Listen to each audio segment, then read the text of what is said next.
바람기 많은 여자들이 관계할 때 많이 하는 행동 3가지 이미 깨알 같은 팁들을 충분히 전해드렸지만 오늘은 한 발짝 더 나가봅니다. 무려 섹스하면서 상대의 바람기를 알아내는 방법이 있거든요. 플로리다 대학 맥널티 박사는 123쌍의 커플을 상대로 바람을 잘 피우는 사람들이 섹스할 때 보이는 공통점을 발견했어요. 총 3가지인데요. 순위를 매겨 알려드릴게요. 3위 섹스 자뻑이 심하다. 자신의 섹스 스킬을 과대평가한다. 섹스할 때마다 상대를 흥분시킨다고 착각한다. 섹스 경험이 많다고 자랑하듯 말한다. 주변에 꼭 한 명씩 있죠. 자신이 섹스를 엄청 잘한다고 잘난 척하는 사람이여 마음만 먹으면 언제든지 상대가 오르가즘을 느끼게 만들 수 있다고 아주 자신만만해하죠. 이런 애인이 있다면 섹스가 만족스럽지 않았다고 얘기해줘도 귓등으로 흘려들을 겁니다. 자신이 섹스 전문가라고 굳게 믿고 있으니까요. 키우 이분들이 바람기가 많은 건 귓구멍이 막혀서가 아니고요. 자만심 때문이에요. 과대평가하는 게 섹스 능력뿐이겠어요. 기본적으로 자기 자신이 남들보다 우월하다는 마인드가 있는 거죠. 자신이 애인보다 아깝다는 생각이 들면 다른 이성에게 눈이 돌아가는 건 시간 문제예요. 이미 나만 좋으면 그만이지 자신의 오르가즘만 중요시한다. 애무와 후회를 안 한다. 싸운 날에도 섹스를 하려고 한다. 행복한 섹스 사실 별거 없어요. 두 사람이 모두 즐거워하고 만족하면 되죠. 그런데 상대방이 쾌감을 느끼든 말든 전혀 신경 쓰지 않고 자신에게만 집중하는 사람들이 있어요. 맥널티 박사가 섹스 공감 능력이 현저히 낮다고 말한 이 사람들도 바람기가 다분하다는 결과가 나왔죠. 섹스할 때 나만 즐거우면 되니까. 꼭 연인처럼 긴밀한 관계가 아니어도 섹스할 수 있다고 생각하는 거예요. 실제로 위의 연구에서 섹스 공감 능력이 낮은 사람들은 모르는 사람과 하는 섹스가 더 즐겁다라고 입을 모아 말했죠. 1위 섹스할 권리를 주장한다. 섹스를 못하는 기관솔로 생리에 스트레스를 받는다. 자신의 성욕은 통제할 수 없다고 말한다. 상대가 섹스를 거부하는데도 강제로 하려고 한다. 섹스는 두 사람의 동의가 필요해요. 그런데 연애 중이라면 자기가 하고 싶을 때 원하는 대로 섹스할 수 있어야 한다고 믿는 사람들이 있어요. 본인에게 섹스할 권리, 섹스의 자격이 주어졌다는 착각이죠. 자신을 마땅히 섹스해야 하는 사람이라고 생각하기 때문에 연인이 섹스를 주저하거나 거부하면 버럭 성질부터 낼 거예요. 이런 행동의 뿌리엔 폭력성이 숨어 있어요. 상대의 의사는 개의치 않고 자신이 하고 싶은 대로 해야 직성이 풀리죠. 그래서 이 사람들이 바람을 피우는 이유는 단순해요. 마음껏 섹스하고 싶어서. 이번 연구에서 바람기와 가장 연관성이 높다고 나온 이 폭력성은 섹스 중이 아니더라도 포착할 수 있어요. 애인이 자기 뜻대로 일이 풀리지 않으면 신경질을 잘 내고 화를 못 참는 성격인지 평소에도 잘 관찰해 보세요. 벗으니까 보인다 재밌죠. 사람들은 침대 위에서 옷뿐 아니라 가면까지 벗어 던져요. 평소보다 무방비해지고 진짜 자신의 모습을 파트너에게 드러내죠. 물론 오붓하게 보낼 시간에 서로를 너무 의심하진 않았으면 좋겠습니다만. 섹스 중 상대의 언행을 통해 그 사람의 인격을 쉽게 파악할 수 있다는 사실 기억하세요. 바람 피우는 남자들이 많이 한다는 행동 지금까지 알기로 이렇게 의심이 많은 사람들은 애정 결핍이 심하거나 관계의 불안감을 크게 느껴서 그렇다는 이야기가 많았는데요. 이번에 한 박사님이 새로운 논문을 발표했습니다. 애정 결핍 니은에 내가 아주 충격적인 특징을 발견했지. 솔직하게 말해봐. 사우스캐롤라이나 대학의 닐 교수는 의심과 질투가 많은 사람의 특징을 알아내기 위해 100쌍의 커플들을 모집했어요. 커플들은 일주일 동안 다이어리를 가지고 다니면서 애인이 바람나는 건 아닐까 의심 갔던 내가 애인 말고 다른 사람에게 끌렸던 1위와 같은 상황이 일주일간 몇 번이나 있었는지 기록했어요. 이 기록들을 비교하자 의심 많은 사람들의 충격적인 특징이 드러났습니다. 죄 없는 애인을 의심했던 사람들은 애인 말고 다른 사람에게 끌렸던 일이 남들보다 훨씬 많았던 거예요. 다른 이성에게 한눈을 많이 파는 사람이 오히려 자기 애인을 더 의심한다는 거죠. 어떻게 그럴 수가 있어? 교수는 이런 이중적인 모습을 투영 효과라는 이론으로 설명합니다. 심리학자 프로이트가 정립한 이 이론은 자신의 부끄러운 행동을 오히려 남에게 뒤집어 씌우는 모습을 뜻하여 애인 말고 다른 이성에게 끌린 사람은 죄책감을 느끼게 됩니다.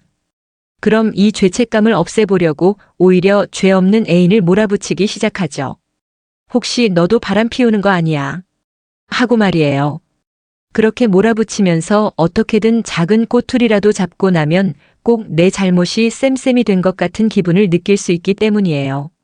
이거 적반하장이 딱 알맞은 말 아닌가요? 방귀 낀 놈이 성낸다도 그렇고요. 그놈의 바람기 이렇게 정말 죄 없는 나를 계속 의심하고 별것 아닌 일에 심하게 질투하는 애인이 있다면 다른 사람에게 한눈 팔고 있는 건 아닌지 조심해 볼 필요가 있겠어요.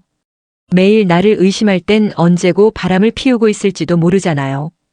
그럴 때에 대비해 미리 그 사람의 바람기를 측정해 보는 것도 좋아요. 어떻게 측정하냐고요? 어렵지 않습니다. 몇 가지 설문에만 답하면 돼요. 남자 정말 괜찮을까? 이 남자 바람둥이 아닐까 싶을 때 꼭 해보면 좋을 바람기 테스트 이야기예요. 바람기 테스트는 전문적인 심리학 연구팀이 만든 과학적인 테스트입니다. 상대의 바람기를 객관적으로 판단해주죠. 남자, 여자 버전 모두 있으니 배너를 눌러 지금 바로 테스트 해보세요. 뉴욕의 한 택시기사가 특별한 부름을 받았습니다. 그리고 그날 그에게 일어난 일은 평생 잊지 못할 감동으로 남았습니다. 그는 이 소중한 경험을 전 세계 사람들과 나누기로 했습니다.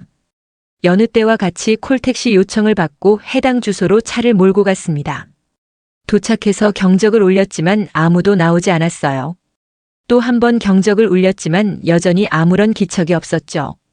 이 손님이 그날 교대 전 마지막 콜이었기에 그는 마음이 급했습니다. 얼른 포기하고 차를 돌릴까도 생각했지만 그는 일단 기다려보기로 마음먹었습니다.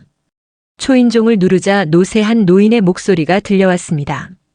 잠시만 기다려주세요. 손님이 나오기까지 시간이 꽤 걸렸습니다. 마침내 문이 열렸고 적어도 90세 이상 돼 보이시는 분이 문가에 서 계셨죠. 손에는 작은 여행 가방을 들고 계셨습니다. 잠시 문이 열린 틈으로 집안이 살짝 보이는데 깜짝 놀랐습니다. 집안에는 사람 산 흔적이 싹 지워진 듯 모든 가구는 천으로 덮여 있었고 횡한 벽에는 아무것도 걸려 있지 않았어요. 단지 사진과 기념품이 가득 찬 상자 하나만 구석에 놓여 있었죠. 기사 양반, 내 여행 가방 좀 차로 옮겨줄래요? 부탁합니다. 할머니의 요청대로 가방을 받아들고 트렁크에 실었습니다. 그리고 할머니에게 돌아가 팔을 잡고 천천히 차까지 부축해드렸습니다. 도와줘서 고맙다는 말씀에 저는 아니에요. 모든 승객을 제 어머니처럼 대해야 하죠. 라고 말했습니다. 할머니는 미소 띤 얼굴로 굉장히 친절하시네요. 라고 말씀하셨습니다. 택시에 탄 뒤 그분은 목적지의 주소를 알려주며 시내의 한가운데로 가로질러 가지 말아달라고 하셨습니다. 그럼 목적지까지 가는 지름길이 없는데요. 시내를 통과하지 않으면 많이 돌아가게 될 텐데요. 저는 솔직하게 말씀드렸습니다. 그분은 저만 괜찮다면 급할 게 없으니 돌아가도 된다고 말씀하셨습니다. 그리고 저는 요양원에 들어가는 길이랍니다. 사람들이 마지막으로 죽으러 가는 곳 말이죠. 살짝 놀란 저는 속으로 절대 가족을 남겨두고 먼저 가지 말아야지라고 생각했습니다. 할머니는 부드러운 어조로 말을 이어가셨습니다. 의사가 말하길 제게 남은 시간이 얼마 없다고 하네요. 그 말을 듣는 순간 저는 재빨리 미터기를 껐습니다. 어디 가보고 싶은데 없으세요? 그 후 2시간 동안 할머니와 저는 시내 곳곳을 돌아다녔습니다. 그분은 젊은 시절 일하던 호텔을 보여주셨고 함께 시내 여러 장소를 방문했어요. 이제는 고인이 된 남편과 젊었을 적 함께 살았던 집을 비롯하여 소시적 다녔던 댄스 스튜디오를 보여주기도 하셨습니다. 어느 골목에 다다르자 천천히 가달라고 말씀하신 할머니는 호기심 가득한 어린아이처럼 창밖을 물끄러미 바라보셨어요. 우리는 한참을 돌아다녔죠. 그러다가 할머니께서 말씀하셨어요. 이제 피곤하네요. 제 목적지로 가주세요. 최종 목적지인 요양원으로 향하면서 우리는 서로 한마디로 하지 않았습니다. 도착한 요양원은 생각보다 작았어요. 도로 한편에 차를 세우니 2명의 간호사가 나와서 우리를 맞이했어요. 그들은 할머니를 휠체어에 태웠고 나는 트렁크 속에 두었던 여행 가방을 꺼내 들었습니다. 요금이 얼마죠? 할머니는 핸드백을 열며 제게 물었습니다. 저는 대답했습니다. 오늘은 무료입니다. 그러자 할머니께서 말씀하셨죠.